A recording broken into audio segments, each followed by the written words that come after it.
Viewers, நான் உங்கள் doctor chef VK. இன்றைக்கி வந்து ஒரு டிஃப்ரெண்ட்டான ஒரு என்விரான்மெண்ட்டில் பனைமரத்தடியில் நான் சமைக்கிறேன்.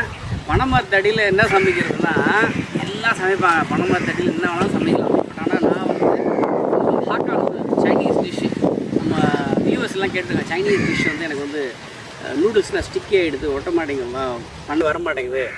நூடுல்ஸ்க்கான ப்ரொசீஜர் கேட்குறாங்க. ஸோ அதனால் வந்து நூடுல்ஸ்க்கான ப்ரொசீஜர் கேட்டதுனால நான் வந்து ஒரு ஹாக்கா நூடுல், ஒரு சிம்பிளான ஒரு ஹாக்கா நூடுல் எப்படி பண்ணுறதுங்கிறத பார்க்குறேன். சிம்பிளான ஒரு ஹாக்கா நூடுல் எப்படி பண்ணுறதுங்கிறத நான் இப்போ பண்ணி காட்ட போகிறேன். ரைட், இதுக்கு வந்து முக்கியமாக வந்து வெஜிடபிள்ஸ் தான் மெயின். அதில் வந்து நான் வந்து ஷ்ரெட்டட் கேபேஜ் வச்சுருக்கேன், அப்புறம் juliennes of capsicum, juliennes of yellow capsicum, juliennes of carrots, that's it. And some onions வச்சுருக்கேன், sliced onion, spring onion chop பண்ணி வச்சுருக்கேன், சம் சாப்டு ஜிஞ்சர் அண்ட் சாப் சில்லி வச்சுருக்கேன், சாப் ஜிஞ்சர் அண்ட் சாப்டு கார்லிக் வச்சுருக்கேன்.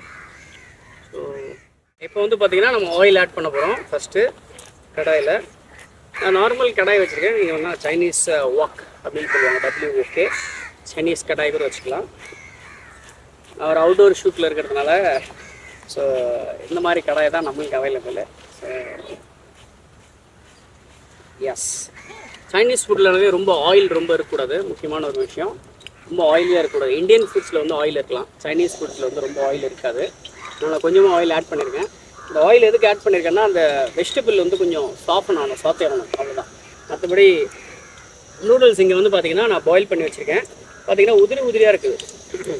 இந்த நார்மல் சாஃப்ட் நூடுல் தான். இது ஒரு 2 மினிட்ஸ் பாயில் பண்ணுங்கள். பாயில் பண்ணும்போது அந்த வாட்டரில் சால்ட், ஹாஃப் சால்ட் ஆட் பண்ணிவிட்டு கொஞ்சமாக ஆயில் ஆட் பண்ணணும். முக்கியமாக ஆயில் ஆட் பண்ணிவிட்டு அதுக்கப்புறம் ஸ்ட்ரெயின் பண்ணணும். பாயில் ஒரு 2 மினிட்ஸ் வந்ததுக்கப்புறம் இந்த நூடுல்ஸை நீங்கள் வந்து வடிகட்டிட்டு நல்லா வந்து கூல் டவுன் ஆனதுக்கப்புறம் திரும்ப ஆயில் விட்டு நல்லா டாஸ் பண்ணிவிட்டு ஒரு பவுலில் எடுத்துருங்க. இந்த மாதிரி நல்லா உதிரி உதிரியாக வந்துடும். ஸோ இந்த மாதிரி நூடுல்ஸ் இஸ் ரெடி. இப்போ வந்து பார்த்திங்கன்னா நம்ம adding juliennes of ginger and garlic first add பண்ணுறேன். ஜிஞ்சர் கார்லிக் நூடுல்ஸ் சொல்லுவாங்க. இப்போ நீங்கள் ப்ளெயினாக வந்து நூடுல் ஆட் பண்ணிங்கன்னா, ப்ளெயின் நூடுல் வந்து ஷெஷ்வான் நூடுல் சொல்லுவாங்க. ஷெஷ்வான் நூடுல் வந்து ரொம்ப சிம்பிள். ஷெஷ்வான் நூடுல்னால் வந்து ஸ்பைஸியாக இருக்கும். அதுக்கு வந்து சைனீஸ் சில்லி பேஸ்ட்டுன்னு சொல்லுவாங்க. நான் அடுத்த ஒரு எபிசோடில் ஒரு வாய்ப்பு கிடைக்கும்போது நான் சைனீஸ் சில்லி பேஸ்ட் எப்படி பண்ணணுன்னு சொல்லி தந்துடுறேன். இப்போ வந்து பார்த்திங்கன்னா மேட்டிங் ஸ்லைஸ் ஆனியன்ஸ், தின் ஸ்லைஸ்ட், ரொம்ப தின்னாக ஸ்லைஸ் பண்ணணும், ரொம்ப பெருசாக இருக்கக்கூடாது ஆனியன்னு.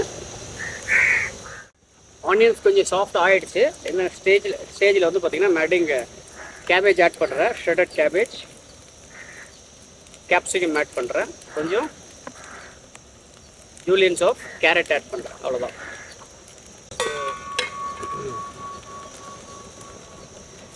Very simple. Just you should tossed. நீங்கள் இந்த வெஜிடபிள்ஸ் நல்லா அப்படி டாஸ் பண்ணிங்கன்னா போதும்.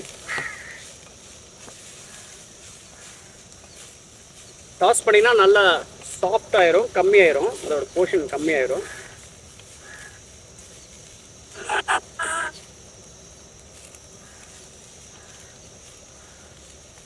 பார்த்தீங்கன்னா இப்போ நல்லா சாஃப்ட் ஆகிடுச்சு. இதில் இருக்கிற ஆயிலே தெரியல பாருங்கள். இதில் போட்ட ஆயில் எல்லாமே வெஜிடபிள் வந்து சக் பண்ணிடுச்சு. ஏன்னா நம்ம யூஸ் பண்ணதை கொஞ்சோண்டு ஆயில் தான் யூஸ் பண்ணோம்.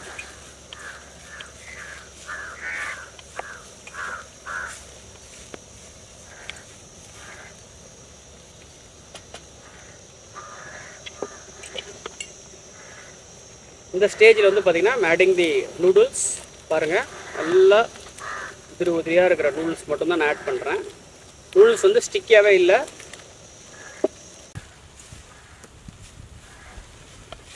வந்து இந்த மாதிரி நல்லா டாஸ் பண்ணிக்கோங்க.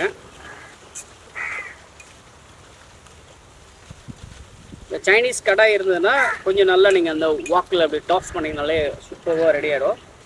இப்போ வந்து பார்த்திங்கன்னா மேட்டிங் ஒயிட் பெப்பர் பவுடர் கொஞ்சமாக, முக்கியமாக பிளாக் பெப்பர் பவுடர் ஆட் பண்ணக்கூடாது நூடுல்ஸ்க்கு. மேட்டிங் லிட்டில் பிட் ஆஃப் சால்ட், கொஞ்சமாக சால்ட் ஆட் பண்ணியிருக்கேன், பிஞ்ச் ஆஃப் சுகர் ஆட் பண்ணியிருக்கேன். கொஞ்சமாக வந்து சோயா சாஸ் ஆட் பண்ணுறேன்.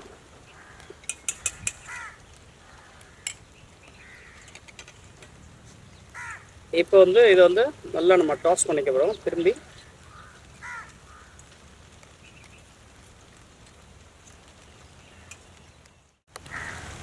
இப்போ வந்து பார்த்தீங்கன்னா அந்த ஹாக்கா நூடுல்ஸ் ரெடி ஆகிடுச்சு. ரொம்பவே கலர்ஃபுல்லாக இருக்குது. இந்த ஃபேஸில் வந்து பார்த்தீங்கன்னா மேட்டிங் ஸ்ப்ரிங்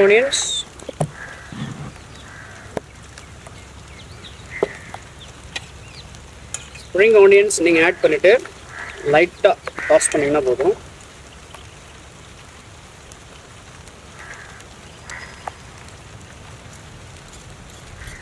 முக்கியமாக வந்து பார்த்தீங்கன்னா இப்போ ரேஞ்ச் ஆஃப் பண்ணிடுறேன். வந்து பவுலில் எடுக்கிறேன்.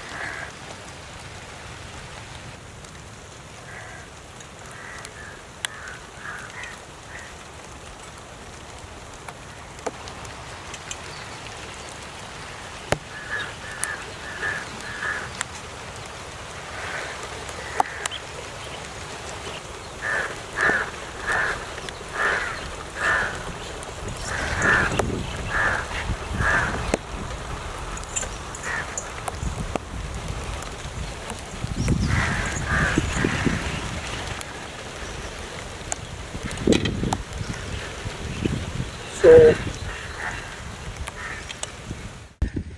இப்போ வந்து பார்த்தீங்கன்னா அந்த ஹாக்கா நூடுல் ரெடி ஆகிடுச்சு. 5 ஸ்டார் நூடுல் ஸ்டைலில் ரெடியாக இருக்குது. நல்ல ஒரு பார்க்கறதுக்கே கலர்ஃபுல்லாக இருக்குது. முக்கியமாக எல்லோரும் பண்ணுற தப்பு என்னென்னா பிளாக் பெப்பர் பவுடர் யூஸ் பண்ணுவாங்க, ஒயிட் பெப்பர் பவுடர் தான் யூஸ் பண்ணணும். அண்ட் நிறைய பெப்பர் பவுடர் போடக்கூடாது.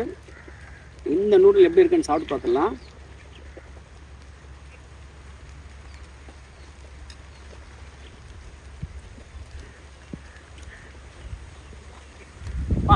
தரமாக இருக்குது. சிம்பிளான ப்ரொசீஜரு, ரொம்பவே சுவையாக இருக்குது. கண்டிப்பாக உங்கள் வீட்டில் உள்ள குழந்தைங்களுக்கு, உங்கள் ஃபேமிலி மெம்பர்ஸ்க்கு எல்லாருக்கும் பண்ணி கொடுங்க. கண்டிப்பாக இந்த நூடுல்ஸ் வந்து யாரும் மிஸ் பண்ணவே மாட்டாங்க. திரும்ப திரும்ப உங்கள்கிட்ட கேட்பாங்க நூடுல்ஸ் வேணும்னா. அந்தளவுக்கு ஒரு சிம்பிளான ரெசிபி. மெயின் வந்து பார்த்திங்கன்னா இதில் வந்து ஃபேட் கண்டென்ட் நிறைய கிடையாது. இதில் வந்து பார்த்திங்கன்னா நிறைய வெஜிடபிள்ஸ் ஆட் பண்ணுங்கள். இன்னும் வேணால் ஸ்ப்ரவுட்ஸ் ஆட் பண்ணிக்கலாம். நீங்கள் என்னென்ன காம்பினேஷன் வேணுமோ நீங்கள் ஆட் பண்ணிக்கலாம். முக்கியமாக வந்து பார்த்திங்கன்னா ரொம்ப லெஸ் ஆயில் தான் யூஸ் பண்ணணும். அதனால் இது வந்து ஒரு ஹெல்த்தியான ஒரு விஷயம். இந்த நூடுல்ஸை உங்கள் வீட்டில் உங்கள் கிச்சனில் நீங்கள் ட்ரை பண்ணி பாருங்கள். இன்னொரு வித்தியாசமான ரெசிபியோடு உங்களுக்கு திரும்ப சந்திக்கிறேன். And then by from doctor chef.